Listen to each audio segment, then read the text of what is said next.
Well, hello, everybody, and welcome to the Dr. Hank Show. And you know what we do here? We help people, real estate agents, entrepreneurs, businesses to increase their business and their wealth. And, every week we just have just some amazing people on that can help us to grow our business. And today I have a very special guest with us, Amy Zander. And Amy, welcome to the show. Thank you so much, Dr. Hank. I'm excited to be here. And you are amazing. You have what's called brand archetypes. And this is, in fact, you guys should be taking notes now. And if you go to brand architects, and it's ARCHETYPES.com, that we have a special offer there for you that's going to help you to really distinguish yourself. And before the show, Amy and I were talking about on how, real estate agents, that how do we distinguish ourselves between other real estate agents and shine out? And that's why all of you are going to shine, because Amy's going to tell us how. So can you tell us a little about brand archetypes and what that is and how it works? Absolutely.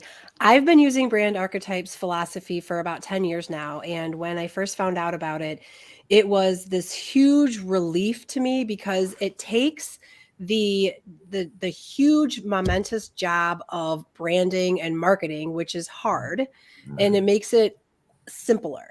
I'm not going to say it makes it super easy, because marketing is always going to be a little bit challenging, but it definitely makes it easy. And so why I love it is because people often have a misconception about what brand actually is. They sometimes think that your brand is either your logo or your colors or your tagline or something like that. And those are things that support your brand. But what a lot of small business owners or even big business owners sometimes miss is that your brand is actually a specific emotional connection that you're making with your clients in your industry. Wow. So, and there's like a million emotions out there, like all the feels, right? So it's hard to determine that. And then what also happens with small businesses is that they're trying to run their business. It's a hustle. They're doing it every day. They don't have time for this marketing stuff that they have to worry about. And when they do marketing, sometimes it's inconsistent. Either inconsistent in the message or inconsistent in the timing. They'll do like a whole bunch of posts one day, and then they'll get, caught up in their work, and it won't be a month will go by, and then they're like, oh yeah, that's this Facebook thing. But the messaging is really important.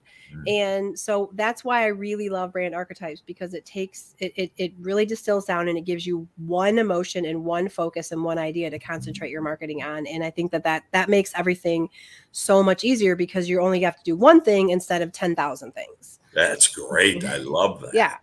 I love that. And, I'm all about emotions. And actually, science I'm a mental scientist, and science in the last 5 years have agreed that our thoughts then create this emotion. And actually, it's our emotion that creates. And so you are right on here, Amy, on it is people's emotions that make them respond. And so tell me how this plays out. And sure. Like what are the main emotions, or, what are we targeting typically? Yeah, sure. So like Maya Angelou said, people remember how you make them feel long after they remember anything else about you. I probably butchered that quote, but it's true. And so, so there are 12 main archetypes. And what makes an archetype is because it is three things. It is universally understood, it is powerful, and it evokes an emotion. And so isn't that what we all want our brand to do, right? We want everybody to know who we are. We want them to have a feeling, and we want to be powerful. And so universally understood, basically that just means that like these 12 archetypes are in existence in all cultures on earth. Everybody understands them in the exact same way, because we're human. Right. So they don't need to be explained. That's the amazing thing too. Like when I say the word mother to you, and what words come to mind to you when you think of the word mother? Yeah. Love, tenderness, comfort, support. Yeah, sure. Everyone's going to say that. Sounds like my angels. Yeah, right. Well, regardless of the relationship they have with their own mother, they do understand the concept of mother, right? Yeah. So, right. Like people tell me, oh, I come from a dysfunctional family, and I say, welcome to humanity. Right. Yeah. Yeah. Absolutely. Yeah. We're not. I mean, I'm a mom, and I'm not perfect, but yeah. So one of the examples I like to use is the company Nike, that makes shoes. Yeah. They are a universal company, and they kill it with their marketing, and they've really never ever made a brand mistake, and ever. And I can honestly say that because they use the archetype, the hero, in their marketing. So everything that they do is about winning and striving and sweating and youthfulness and get off the couch and just do it raw. Yeah. Like if I'm going to wear these clothes, I'm going to feel like a hero. They don't tell you that. It's not like, so in your face like that. And honestly, if you think about it, when is the last time you saw a Nike commercial where they even talked about what they do? Like they don't talk about shoes. They don't talk about clothes. If they had a commercial that was like explaining the fine stitching on their shoes and the comfortableness of the sole and all this stuff, we'd be like, what are you doing, Nike? Like that's not you. That's off brand, right? Yeah. So there's 12 archetypes. They have sub archetypes, but I mean, really anything can be an archetype if it is universally understood, powerful, and invokes an emotion. Mm-hmm. So there's a lot of companies that are using this, whether they're doing it on purpose or not, or they understand archetypes, or maybe they're just doing it and they got lucky, right? They understand, but so if you go to brandarchetypes.com, and up in the upper left-hand corner, there is a free questionnaire that people can take. Right. It's 90 some questions, and it's all about your company. So make sure you have your business hat on when you're thinking about it. Okay. And you answer all these questions, and then immediately it's going to give you your results, and they're going to list the 12 archetypes in order based on your answers. And then you can click on any of those names, and it'll take you to the page on the website that will explain to you all about the archetype. Wow. That's fantastic. Yeah. And it gives you examples of companies that are using it. We do a SWOT analysis on every single one of them, so you can see their strengths and weaknesses, things like that. So a few questions that come to mind when people talk to me about brand archetypes are like, okay, so Amy, I'm in this industry and I have this kind of company, so what archetype should I be? Mm-hmm. And my answer is, I'm not going to tell you. And I'm not trying to be a jerk, but I have a process to lead people to discover that archetype on their own. Yeah. So the questionnaire is the first part. And if you work with a team of people, then you would want everyone to take that questionnaire independently. And then we can, we collaborate them and show the results all together. Okay. And with a team of people, you're not all going to agree. Right. Yeah. And if your marketing hasn't been solid in the past, then your answers are going to be all over the place too. Right. Yeah. So then what I do is I take the team through what I call a brand discovery session. It takes about 2 hours. We can do it virtually, in person, hybrid, whatever. And it's a giant brainstorming session where we throw a whole bunch of words up on the board that have to do with your industry, your culture, your clients, your products, everything. We categorize them, we color code them, we, move them around. And it really is quite magical. And at the end of it, almost always the archetype reveals itself. And it's like, ta-da, this is what we are. And in doing that, we usually generate a really amazing slogan or tagline too, because we've got all these words, right? So sometimes the group will want to discuss it, or they're going back and forth between one or two ideas or things like that, and they'll come back a little bit later and decide. But almost always from that 2 hour session. So the other thing is that people are like, well, we really like these 2 archetypes. Can we be 2? And my answer is no, but you can be a combination, right? So I live in Grand Ledge in Michigan. It's just west of the capital of Lansing. Okay. And we did the city of Grand Ledge, the government people in Grand Ledge. Yeah. And so we are like I don't know if anybody knows this small fun fact, but we are one of the parade capitals of the US. We have a parade, it seems like every other weekend in Grand Ledge for something. And we're fun and we like to, kind of party. We're definitely small town feel. So they were going back and forth between the neighbor archetype, which is kind of like the everyday girl, everyday gal, down to earth, a lot of trust, a lot of customer service, just easygoing, you look like you would think about your neighbor. Yeah. And the jester. And the jester archetype is exactly what it sounds like. We all know what that is. Quirky, weird, brash, unexpected. Like a lot of insurance companies are the jester with the Aflac and stuff like that. Yeah. So basically what they did is they kind of combined the two, and they said, well, we're going to be a really funny neighbor, but we're going to be neighbor first and the jester second. And that's the key, is that you always have to have a dominant one and then an undertone, and you don't ever really want to flip flop them, because then your brand is just flip flopping. Yeah. And you're not specific enough. Yeah. So those are kind of some common questions. And then the other one people say is there are certain, industries that gravitate towards certain archetypes. So the health industry gravitates towards the mother archetype. Makes sense, right? Yeah. Nurses and doctors and that caring bedside manner, hopefully.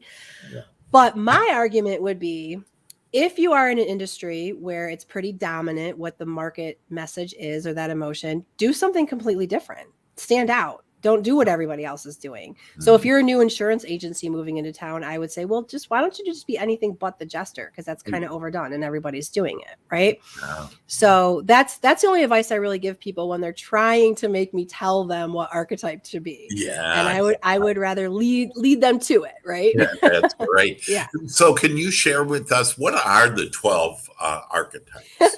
Yeah, you're putting me on the spot. So yeah. I do know them. So there's the mother, which is all about caring and nurturing, high touch customer service. It's kind of a lower energy one.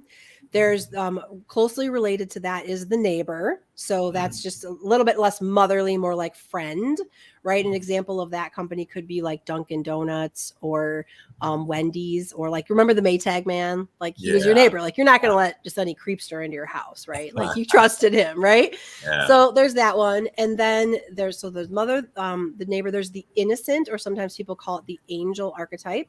And that is all about like childlike wonder and innocence and simplicity and no drama.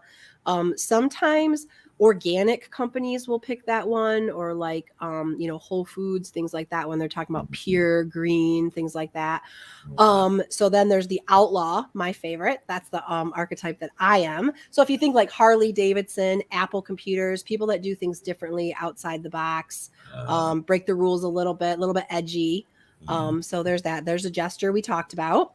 There's the explorer archetype, another one of my favorites. So the explorer has kind of two flavors to it. There's one where there's the physical exploration of the world, right? So that's that'd be like Jeep or mountain bikes, or, maybe a travel company, which would be, too on the nose, I think. But then there's also the explorer, which is exploring new experiences and new ideas. And a really good example of that would be Starbucks coffee, because you can go to Dunkin' Donuts, the neighbor archetype, and buy $1.50 cup of coffee, or you can go to Starbucks and have the smells and the barista and the coffee grinding and the sprinkle of nutmeg and the whole experience that you pay $7 for, right? Yeah. So it's a little bit more of an upscale kind of experience. Mm-hmm. We have the artist creator archetype, which is all about bringing out the creativity and artistic, sense of people. Crayola crayons and Sesame Street are a really good example of those. Yeah. Then we have the lover archetype, which is two sides of that as well. There's like the long traditional sex sells kind of, part of that, which is like every perfume commercial you've ever seen, right? or there's also the passionate romance side of it. So like the Hallmark Channel would be like the romance side, or just being really, really passionate about something. I have a client that is a big hunting organization. They're like these guys that go on big safaris and hunting and stuff like that. And they do a lot of conservation. And they pick the lover archetype because if you hunt, or if you know anybody who hunts, you know that they're like super into hunting, right? Really passionate about it. So that makes sense for them. Yeah. Yep. And then there's I lost track of how many I said. I think you're at 8. Okay, so there's the hero. We talked about the hero already. Okay. Yep. And then what am I feel like I'm missing some. I should have written them all down. It's all there's the sage guru. So that one is, you're going to trust that these people know what they're talking about because they have all the data and the analytics and the knowledge to back it up. A lot of lawyers gravitate towards that. Mm. Yep. Okay. Then we have the ruler, which Oh, isn't a really popular one, but it's really powerful. So the ruler is kind of like best in class. We're the best. You're either with us or you're not. We don't really care. You know, like Rolex. Rolex is a really good example of that because they're just. yeah, I mean, and it's kind of hard as a startup agency to necessarily be the ruler because you got to have kind of a track record to be able to say you're the best, but yeah, you can yeah, still make it happen. yeah. Let's see. I did the lover, the artist. I got the magician. The Oh, the magician is magician. one. Yeah, Yep. that's the last one. Yep. That's great. Yeah. That's a lot about a change and transformation and things like that. So Mhm. those are all the 12. And then again, like they have sub archetypes and those are all on the pages. That's And great. yeah. And so again, everybody that we go to brand architects Like types yeah, archetypes. ARCHETYPES Yep.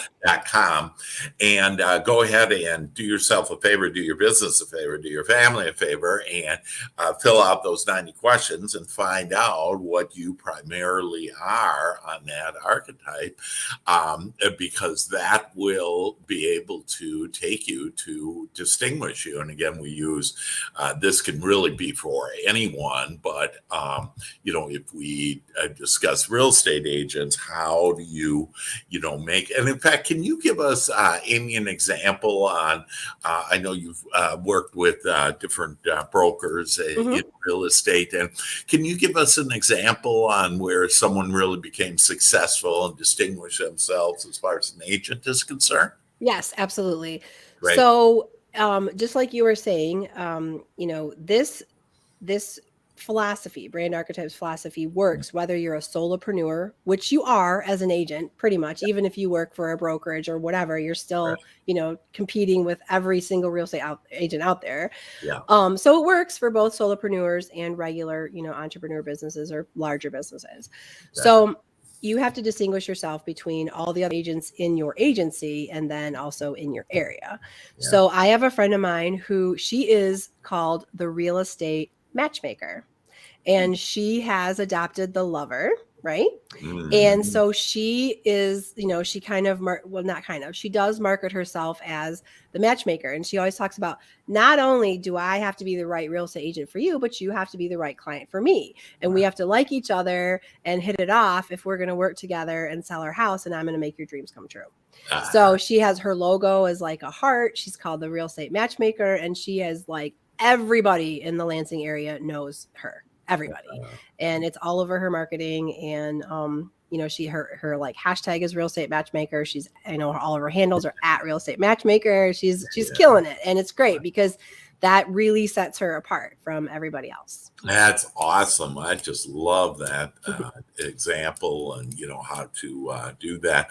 Does any other what other thoughts are there behind this? And so, and I understand you do the 90 questions, and if you really want to get serious about this, you meet with you, and you'll have this brainstorming session, and be able to do that. And can you share with us like an aha and a brainstorming session, and real estate related or not, on just on how magical that experience is?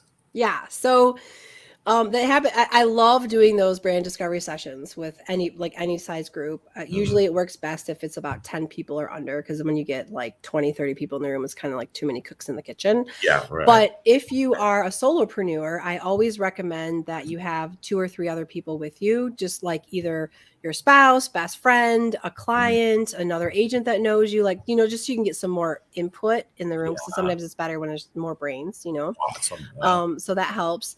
But yeah, I mean, people take, because again, like marketing is so huge and there's a million things you could do. Should I do, TikTok? Should I do Facebook? Do I need a billboard? I mean, it's crazy, right? So I can't really solve that mystery for you with brand archetypes. Yeah.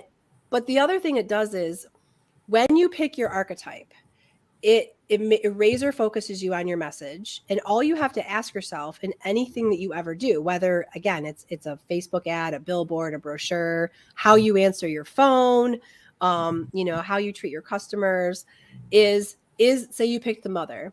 Is this mother enough? Is this mother at all? And you already know what that is. We all do because it's an archetype. And so that means we inherently understand these things. And so you can very easily say to yourself, no, this isn't mother enough. I think I need to kick it up a notch. And so then once people pick the archetype, then what we do is we go back and we look at everything they have. We look at their company name. Most people aren't going to change their company name because they have a lot of brand equity in that.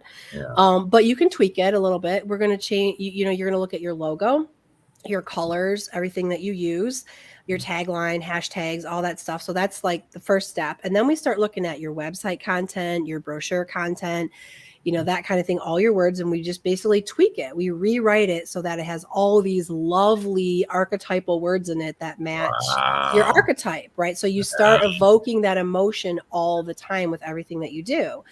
And and the other thing that my company has is we have what we call word banks. So we have a word bank for each of the 12 archetypes. They're just pages and pages and pages of words and phrases and things like that you could start using in your content that would start bringing that all into alignment. Wow. And where are those word banks? Is that it? Yeah, you just contact me either through Zedia Media and we don't have them like soon. They will be available to just download and buy on the website, but right now I have to send them to you. Got it.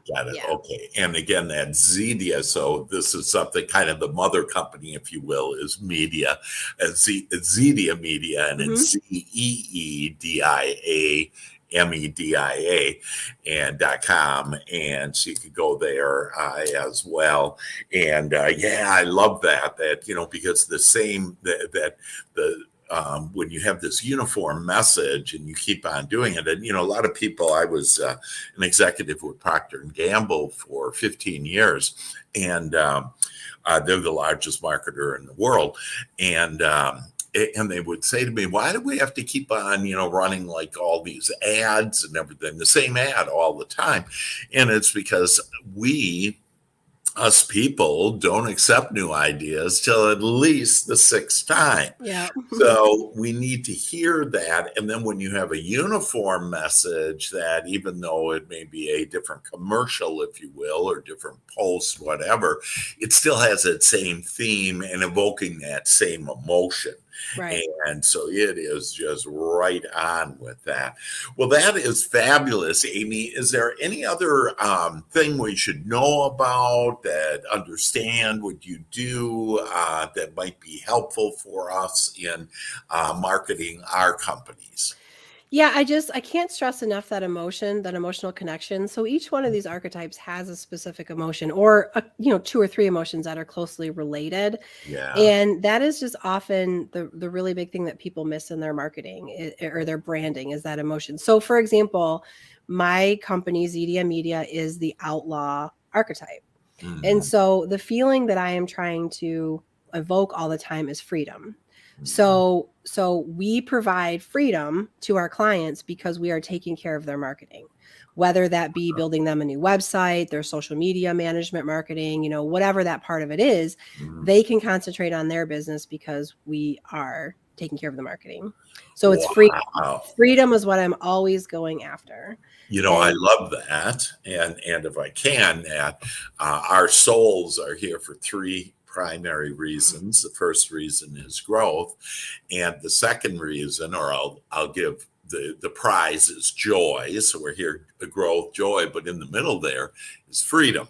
So you actually are answering the need, the question, the wanting for us to have more freedom. And by you managing the marketing, that we can then manage what we're best in, our talents, and to share our talents with others that, for most part, that because we have like entrepreneurs, real estate agents, whatever, need to wear these different hats, and really, probably we're not very good in the marketing hat. You're the expert at it. Hand that over to you and let me put on my hat on whatever I'm best at, whether it's showing homes or helping people to experience that. And so I love that. And I was just thinking that, like yesterday I got and so I'm very loving. I'm a very open. My whole passion is to help others become their greatest possibility. And as you were explaining this, I was thinking an example for me on yesterday. I got a text from someone out of the blue and just said, "Hi, I'd like to talk to you."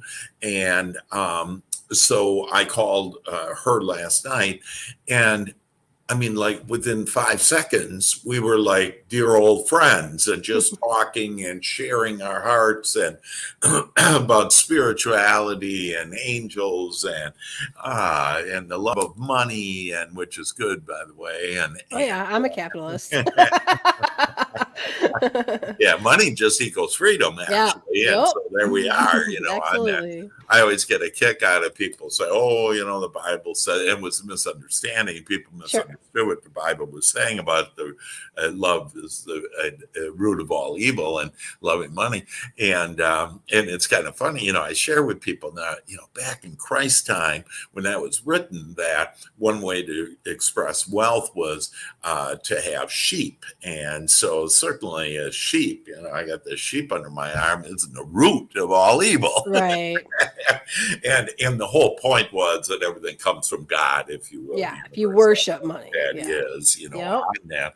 And so, but I was thinking on how your emotion then with like that lady yesterday that I think the emotion out of the 12 architects that types that I would be is that innocent, because you brought up angel, and I even have on Facebook a group called Angel Connections where my angels speak to me. And so do you think, just based on hearing that, do you think that would be, for example, what mine would be, is that innocence and the angel, or is there something else in that?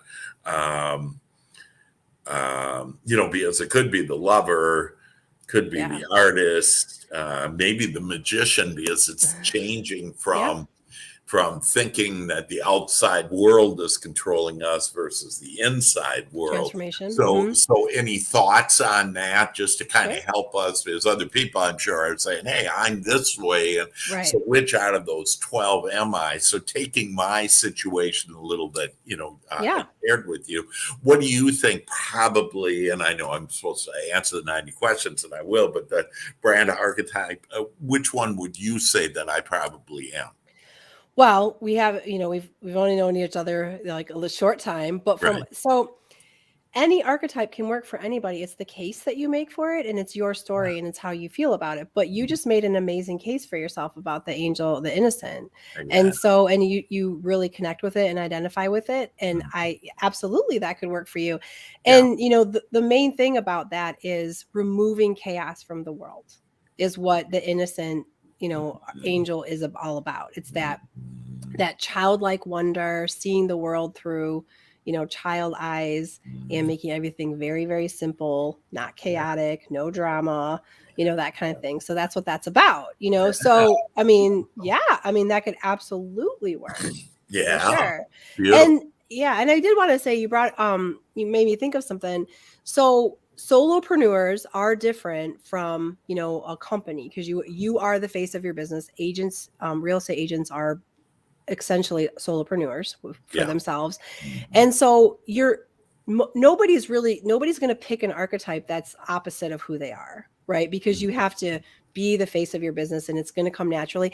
And chances are you've been doing a lot of this stuff anyway. Like you were just saying, like, I do this, I have this angel Facebook page, like this is what makes sense to me. Of course it makes sense, because you've been doing bits and pieces of it. And by choosing the angel, you're validating your branding that you've already been doing. And then you can now take it to the next level because you have clarification. Yeah. So that's awesome. And I love that. And see, what you do then is you help with the clarity, because I think all of us have been guilty, if you will, of doing some other type of marketing then that really isn't like us, but it's the new shiny thing, if you will. And so we do a new shiny thing where if you'll just be yourself, that's all you really need. And that basically is, and I love your explanation of that, you basically especially for real estate agents or solo entrepreneurs, that it's really about who you are. Mhm. And so it's not so much about, gee, I'm in the real estate, but who are you Right. as far as in the real estate? And then your example of, was she the lover? Yeah, the real The estate lover, matchmaker. Yep. on that, Mhm. yeah. And so she wanted to match, that's what she was into, is matching her. And so it just keeps you on target as Right. far as, hey, what's my message out there? And we have to have a consistent message. Right. So I just Right. love it. That's Yeah. fantastic. Some Well, people great. Yeah. Oh, sorry. I was just gonna say, so some people come to me and they think that picking an archetype is really limiting. They're like, Mhm. "Oh, so I can only talk in this way and I can only be this and I only have to worry about that emotion."